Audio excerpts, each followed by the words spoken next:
السلام علیکم. میرا نام ڈاکٹر عبدالرزاق میمن ہے. میں پچھلے 44 سال سے پاکستان میں ڈائبٹیز کی پریکٹس کر رہا ہوں. اس سے پہلے میں انگلینڈ میں تھا جہاں سے میں نے اپنی ممبرشپ وغیرہ حاصل کی, اور اس کے بعد میں پاکستان میں آنے کے بعد میں عباسی شہید میں کنسلٹنٹ فزیشین بھی رہا کئی سال تک. اور اس کے بعد اب میں فی الحال میں کام کر رہا ہوں یہ کنسلٹنٹ فزیشین ڈائبٹولوجسٹ اینڈ کارڈیولوجسٹ کے حیثیت سے OMI ہاسپٹل میں اور ہمدرد یونیورسٹی ہاسپٹل میں. یہاں دونوں جگہ پر میں پرائیویٹ کنسلٹنٹ فزیشین کے حیثیت سے کام کر رہا ہوں. میری خاص اسپیشلٹی جو ہے وہ ڈائبٹیز ہے. میں یہاں پہ کراچی میں پچھلے 44 سال سے ہوں, 44 ایئرس. اور میرا جو ڈائبٹیز کا جو سفر شروع ہوتا ہے یہ 44 سال سے ہو رہا ہے. اس میں کافی میں نے اپس اینڈ ڈاؤن دیکھے ہیں ڈائبٹیز میں, بلکہ زیادہ تر تو اپ ہی دیکھے, اوپر کی طرف جاتے ہوئے دیکھے. جب میں نے انیشیلی شروع میں یہ سفر شروع کیا تھا تو ڈائبٹیز کے اتنے پیشنٹ نہیں تھے, اور ینگ پیشنٹ تو ڈائبٹیز کے آتے ہی نہیں تھے. جیسے جیسے وقت گزرتا گیا یہ بیماری بہت ہی زیادہ پکڑتی گئی ہے اور ایپیڈیمک کی صورت اختیار کرتی گئی ہے. پہلے ہمارے جو بلوچستان سے جو پیشنٹ آتے تھے اس میں ڈائبٹیز برائے نام تھا, بلکہ تھا ہی نہیں. جو پیشنٹ لسبیلا سے آتے تھے یا یہ ڈیپ ڈاؤن بلوچستان سے آتے تھے ان میں بالکل ڈائبٹیز نہیں تھی, آلموسٹ نہیں تھی. لیکن جیسے جیسے وقت گزرے اب ہم یہ ڈائبٹیز نہ صرف ان میں دیکھتے ہیں, بلکہ جو ہماری جو پٹھان کمیونٹی ہے ان میں بھی ڈائبٹیز بہت کم تھی, ان میں بھی زیادہ دیکھ رہے ہیں. اس کی وجوہات میں جو مین چیز ہے نا, ہمارا لائف اسٹائل جو چینج ہوا ہے. لائف اسٹائل سے آدمی دیکھے تو ڈائٹ چینج ہوئی, مور ریفائنڈ ڈائٹ ہماری آج ہو گئی. جیسے پہلے ہم اتنی کولڈ ڈرنکس نہیں پیتے تھے جتنی کہ آج کل پیتے ہیں. پہلے اتنی ریفائنڈ ڈائٹ وغیرہ یا فاسٹ فوڈ وغیرہ نہیں کھاتے تھے جتنی آج کل ہم کھا رہے ہیں, اور یہ ساری چیزیں پہلے موجود نہیں تھی. تو اگر دیکھا جائے تو یہ ریفائنڈ. تو دوسرا ہماری جو چیز ہے وہ سیڈنٹری لائف ہے, مطلب پرسکون لائف ہے, کہ ایک ہاتھ میں ٹی وی کا ریموٹ ہوتا ہے اور دوسرے ہاتھ میں ایئر کنڈیشن کا ریموٹ ہوتا ہے. تو یہ سب چیزیں جو ہے نا مل کر ڈائبٹیز کو جنم لیتی ہے. اور تیسری چیز یہ ہے کہ ہم لوگ پریونشن کے طور پر کچھ اور بھی چیزیں اختیار کر سکتے ہیں, کہ اپنا جو اگر فیملی میں ڈائبٹیز ہے تو ہم اپنا وزن کم رکھیں, اور کچھ ایسی کوشش کریں کہ ریفائنڈ فوڈ جیسے چینی وغیرہ کم سے کم استعمال کریں. ڈائبٹیز کے پیشنٹ کو جو ہم ڈائٹ کی ایڈوائس کرتے ہیں وہ بہت ہی کلیئر کٹ ہوتی ہے, کہ ان کی ڈائٹ میں ہم ان کو یہ بتاتے ہیں کہ آپ کو چینی بالکل نہیں استعمال کرنی ہے.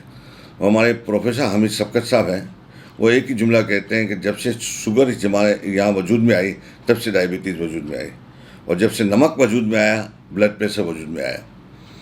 تو دیکھا جائے تو چینی ہم بالکل پیشنٹ کو بند کرنے کا کہتے ہیں.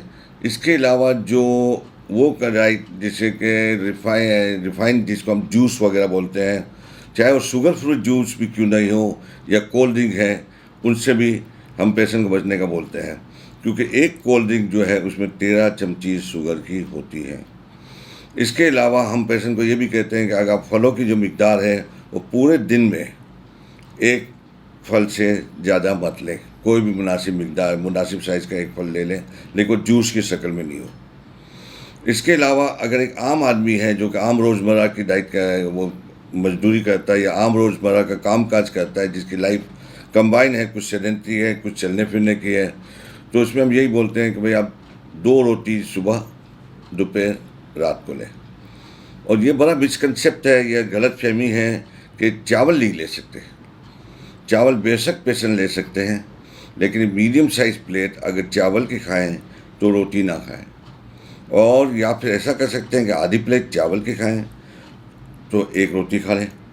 بلکہ چاول کے ساتھ ایک بڑا اور بھی مسکنسیپٹ ہے کہ 2 بار ابال کے پانی نکال لیں پھر چاول کھائیں, جو کہ ایسا ضروری نہیں ہے. ہم چاہیں تو بریانی اور پلاؤ بھی کھا سکتے ہیں, بشرطے کہ وہ گھی کی جگہ وہ تیل میں بنا ہوا ہو.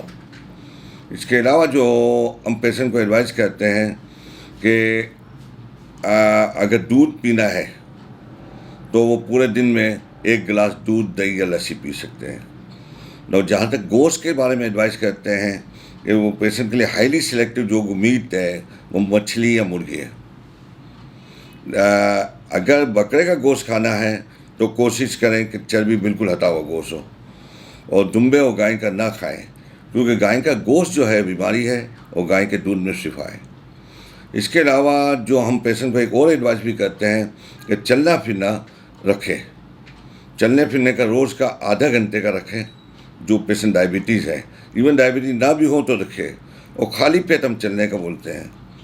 کراچی کے لوگوں کے لیے خالی پیٹ چلنے کے جو ٹائمنگ ہے وہ یہ ہے کہ یا صبح ناشتے سے پہلے چلیں، یا شام بیفور سن سیٹ عصر مغرب کے درمیان چلیں، یا رات کا کھانا کھانے کے پہلے چلیں۔ کھانا کھانے کے بعد اگر چلنا ہو تو پھر آپ آدھا پونا گھنٹہ آرام کر لیں، اس کے بعد چلیں، کیونکہ کھانے کے فوراً بعد ایکسرسائز یا ورزش کرنے سے نقصان ہو سکتا ہے، فائدہ نہیں ہو سکتا۔ اب ہم اگر دیکھیں اس پہ بارے میں کہ ڈائبٹیز جو ہے ہمارے یہاں دو قسم کی ہوتی ہیں۔ ایک بچوں کی ڈائبٹیز ہوتی ہے جو انسولین ڈیپینڈنٹ ڈائبٹیز بولتے ہیں، ایک بڑوں کی ڈائبٹیز جو کہ میچورٹی ان سے ڈائبٹیز بولتے ہیں۔ بچوں کی ڈائبٹیز میں ہوتا ہے کہ انسولین بننا بالکل بند ہو جاتی ہے، جس کی وجہ سے ان کو انسولین دینے کی ضرورت ہوتی ہے۔ بڑوں کے ڈائبٹیز میں انسولین تو بنتی ہے لیکن پیشنٹ اس سے ریزسٹنٹ ہوتا ہے انسولین سے، تو جس کی وجہ سے وہ انسولین اس کے لیے کارآمد نہیں ہوتی۔ اور اس کی ایک وجہ یہ ہے کہ اگر اس پیشنٹ کے ساتھ موٹاپا شامل ہو تو ریزسٹنس اور بڑھ جاتی ہے۔ آج کل فارچونیٹلی خوش قسمتی سے میچورٹی ان سے ڈائبٹیز میں ایسی دوائیاں آ گئی ہیں جو کہ انسولین ریزسٹنس کو بھی کم کرتی ہے اور دوسرے طریقے سے بھی بلڈ شوگر کو اثر انداز کرتی ہے۔